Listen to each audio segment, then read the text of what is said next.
Hi hello ನಮಸ್ಕಾರ. Crazy ಪಿಟ್ಗೆ ಸ್ವಾಗತ.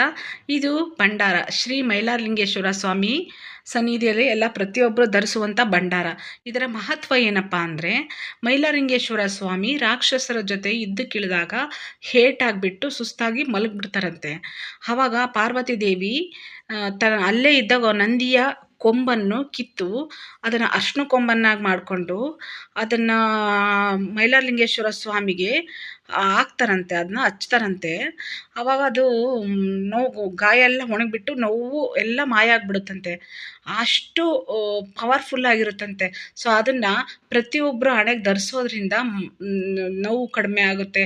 ಹೇಟಾಗಿರೋರು ಅದನ್ನು ಅರ್ಶಿನ ಕೊಂಬನ್ನು ಹಾಕೋದ್ರಿಂದ ಒಣಗೋಗ್ಬಿಡುತ್ತೆ ಅನ್ನೋ ಪದ್ಧತಿ ಅವಾಗಿಂದನೂ ರೂಢಿಯಲ್ಲಿದೆ. ಸೊ ಇವಾಗಲೂ ಅಷ್ಟೇ ಅರ್ಶಿನ ಕೊಂಬು ಗಾಯಕ್ಕೆಲ್ಲ ಬೇಗ ಒಣಗಿಬಿಡುತ್ತೆ ಅನ್ನೋ ಒಂದಿದು ವದಂತಿ. ಆದರೆ ಅದು ನಂದಿಯ ಕೊಂಬನ್ನು ಅರ್ಶಿನ ಕೊಂಬನ್ನಾಗಿ